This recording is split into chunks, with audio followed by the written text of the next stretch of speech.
मधुरभाषी कोकिलकंठा, सद्भावी सभ्य सुशीला संतोषी सुलक्षणा, सबका हित चिंतन करने वाले ऐसे कल्याणी जो भागवत कथा हमें सुना रहे हैं। भागवत आचार्य हमारे भाई प्रिया जी, ध्वज मंडल, संगीत मंडल, प्रबुद्ध जन, आर्यभद्र पुरुषों, वात्सल्यमयी ममता की मूर्ति, संसार का उपकार करने वाली हमारी सभी माता शक्ति, नन्हे मुन्ने बच्चों सबके भीतर विराजमान उस परम सत्य को मेरा कोटि शत प्रणाम। सजना, क्या बोलूं समझ में नहीं रहा है। बहुत सी चीजें ऐसा सोच रहे हैं कि सारी बातें कह दें, सुना दें, और यहाँ बैठे सभी मननशील लोग हैं, सबका परम हित हो जाए, उनका सदैव कल्याण हो, उनकी शोभा बढ़े, सुख बढ़े, समृद्धि बढ़े और प्रभु से प्रेम कर भक्ति बढ़े। सजनों, महापापी भी इस संसार में आए, लेकिन सत्संग से उनका उद्धार हो गया।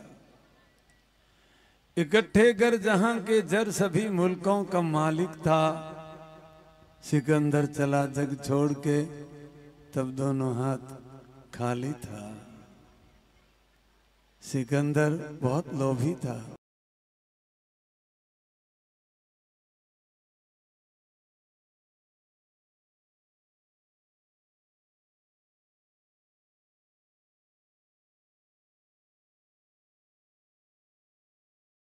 पराजित नहीं हुआ।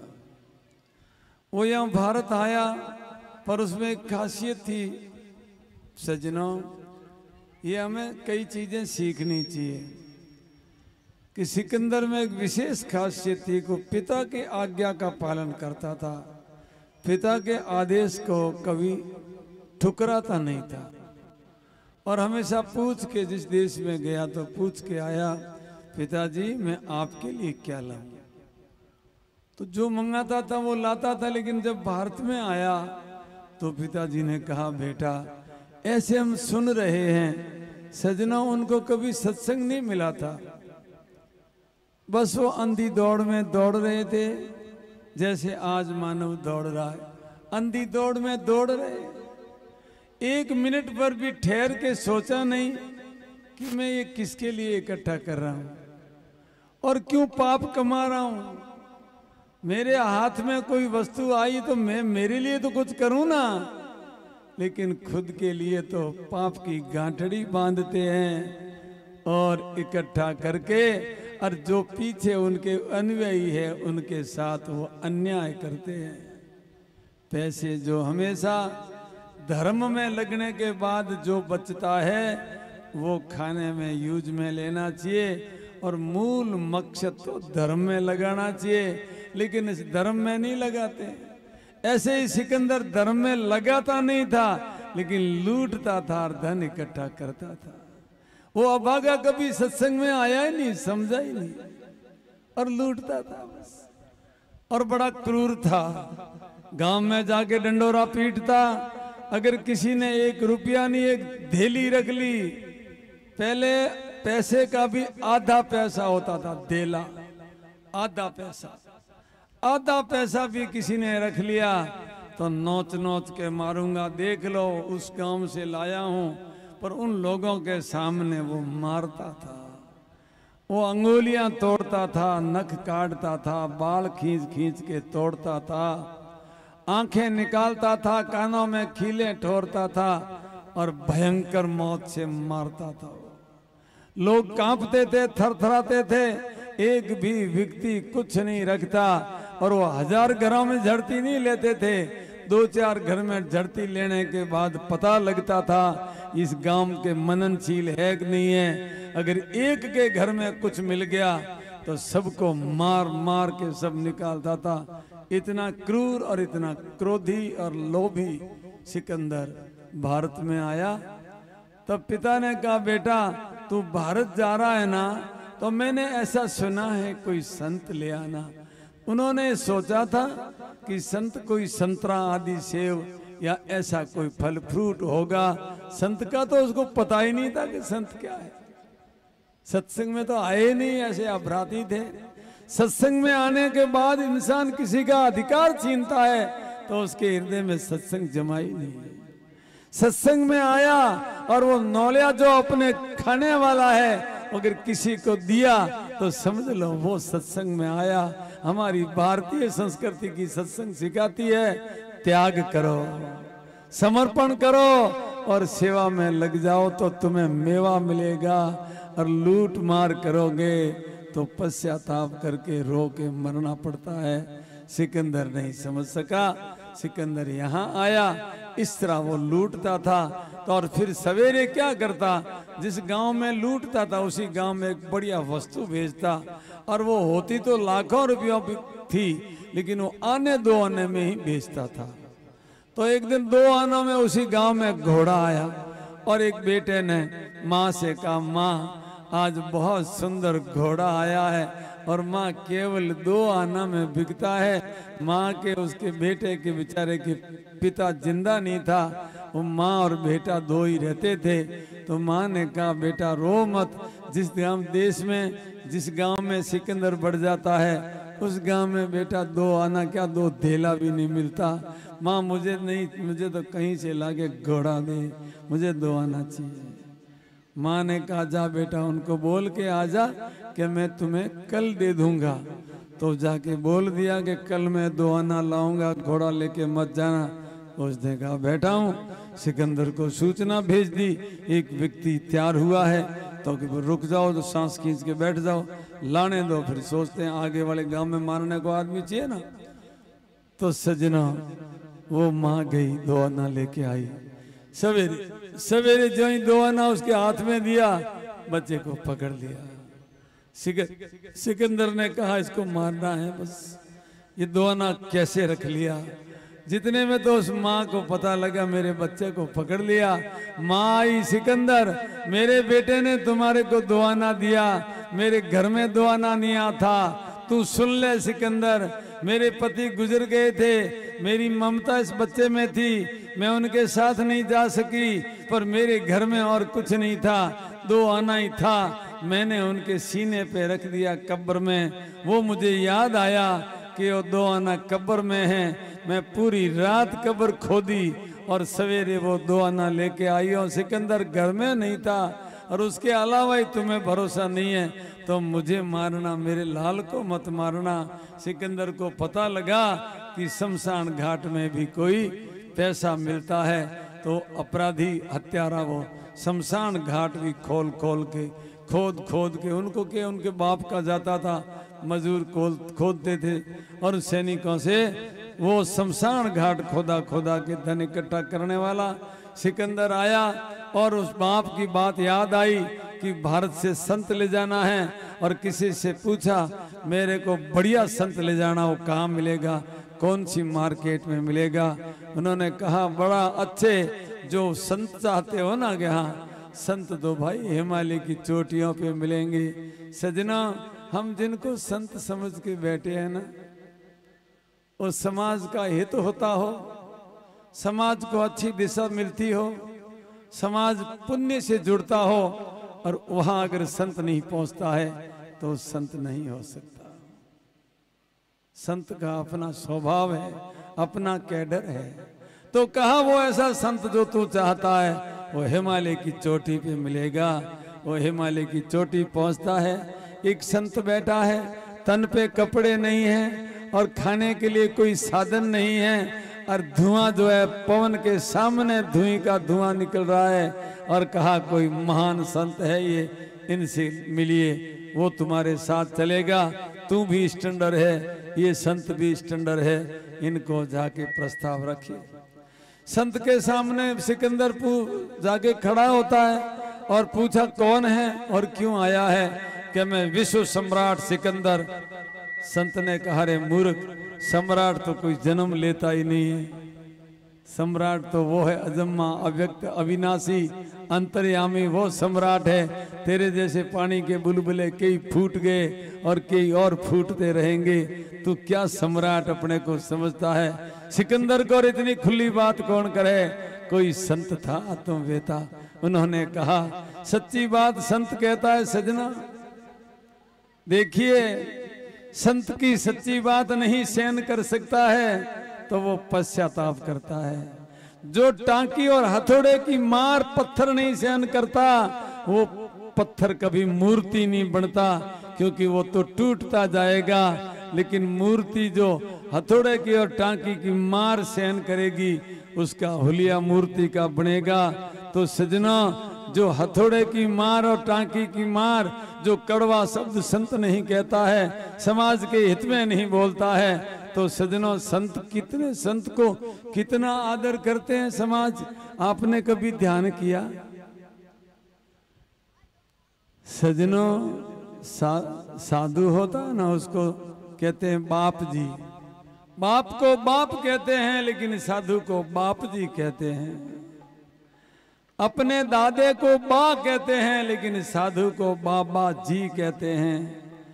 अपने पति को स्त्री स्वामी कहती है, लेकिन साधु को समाज स्वामी जी कहते हैं, बाप जी कहते हैं। महाराज राजा को राजा बोलते हैं और साधु को महाराजा बोलते हैं। गांव के बीच में पक्का मकान बनाते हैं मठ, और फिर उनको माखन में डोब डोब के रोटियां तख्त के ऊपर बिठा करके मक्खन से भर के रोटी खिलाते हैं। फिर भी अगर समाज के पक्ष में आंसू नहीं बहाता, समाज के पक्ष में आकर के खड़ा नहीं होता, समाज का हित और असहित का किसमें है वो नहीं देखता, तो सजना कुत्ते को 3 दिन से रोटी डालते हैं, तो वो भी कुत्ता समाज के पक्ष में, मालिक के पक्ष में हाउ हाउ हाउ करता रहता है कि मेरे मालिक के घर में चोर न घुस जाएं। और अगर साधु समाज की अच्छी बात नहीं करता है, साधु समाज को अफीम परोसता है, साधु समाज को बीड़ियां परोसता है, और समाज के अहित और अहित को नहीं समझ सकते, उनसे तो सजनों कुत्ते भी अच्छे होते हैं, जो कम से कम मालिक के पक्ष में तो बोलता है।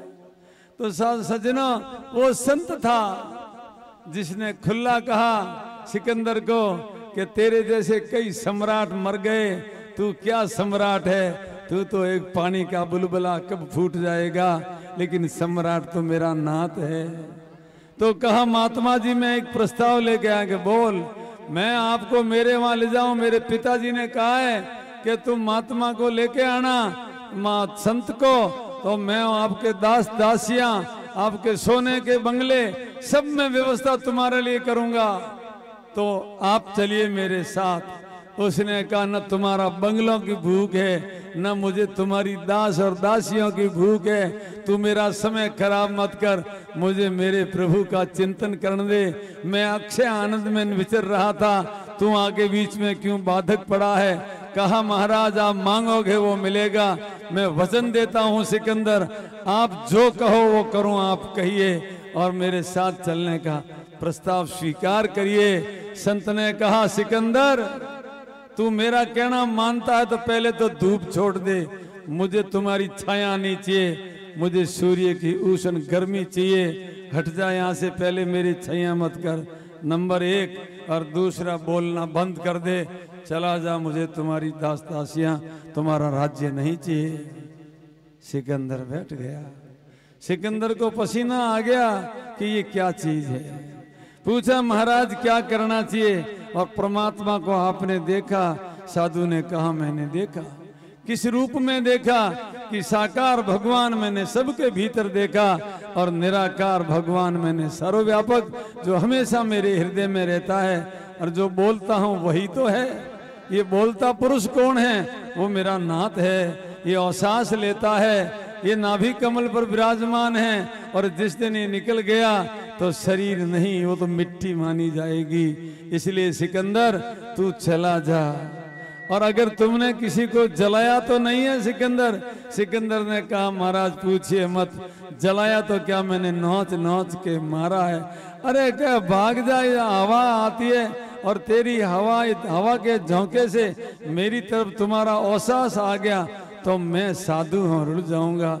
सिकंदर चला जा यहाँ से, भाग जा। सिकंदर को पसीना आ गया, पहाड़ से नीचे उतरना मुश्किल हो गया और घर आया। पिता ने पूछा बेटा तू संत लाया? सिकंदर ने कहा पिताजी मैं संत लाया। के कहा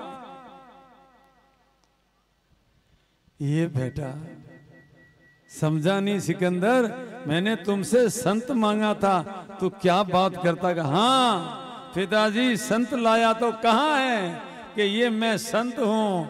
वो सिकंदर मर गया उस पहाड़ी पे। पिताजी जल्दी करो, ये जितना मैं लूट के लाया हूँ जाओ सब गरीबों को बांट दो और मुझे ठीकरी में थोड़ा सा कणु का उबाल के दे दो, मैं हाजी का कर लूंगा, मुझे चाहिए जीने के लिए। अब संत बन गया है सिकंदर।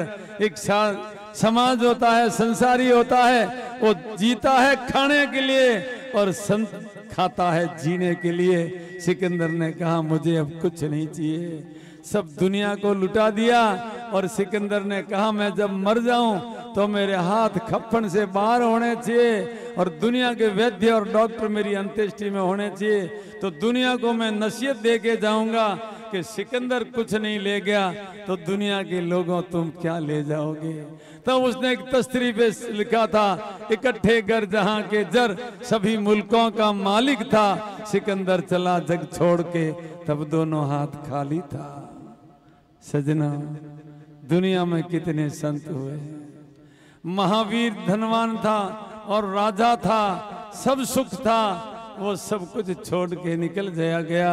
बुद्ध महान एक छत्रराज था और बहुत सुंदर उसकी गृहिणी थी, फिर भी वो सब कुछ छोड़ करके और पहाड़ों में डेरा दिया, वन में जाके डेरा दिया।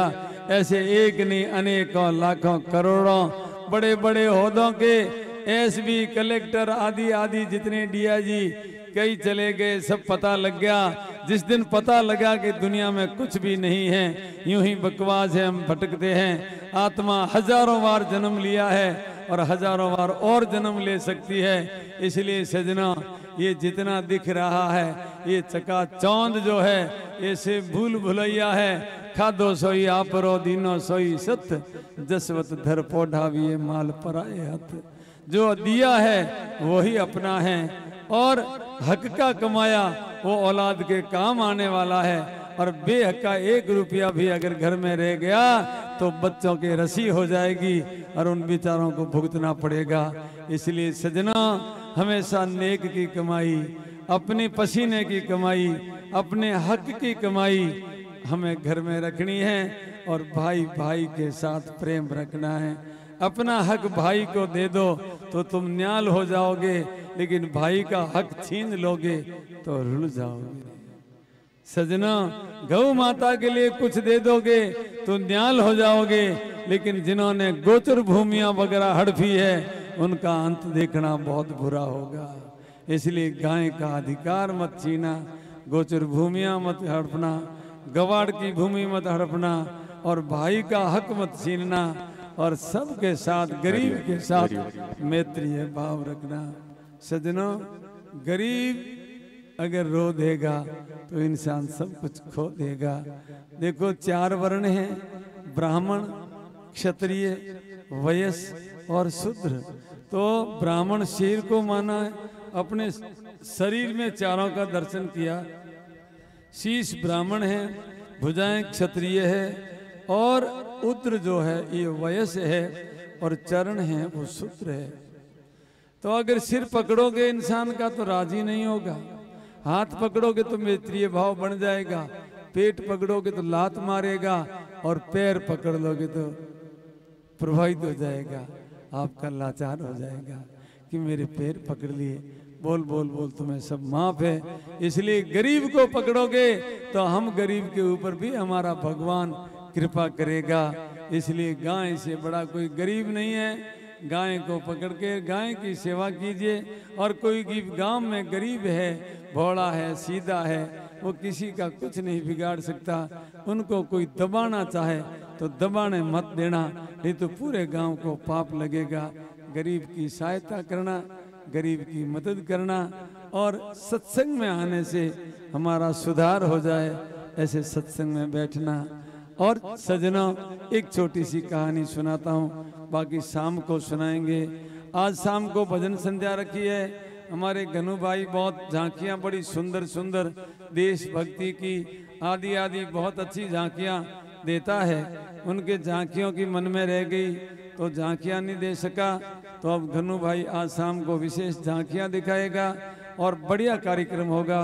शाम को खुल के हम भी बोलेंगे। नैनी भाई का मायरा कल हमारी बहन ने, प्रिया जी ने संपूर्ण करवा दिया। रात को नैनी भाई का मायरा भरा, भागशाली ने बड़े झूम झूम के और आनंद लिया। ये तो मुफ्त में मिल गया और पैसा गाय के मुख में चला गया। वो गाय के दिया हुआ पैसा उग जाएगा, न्याल हो जाओगे। गाय को दिया हुआ धन कभी निर्फल नहीं जाता है। गाय को दिया और आनंद तो मुफ्त में लिया। दुनिया ने वाह वाह किया।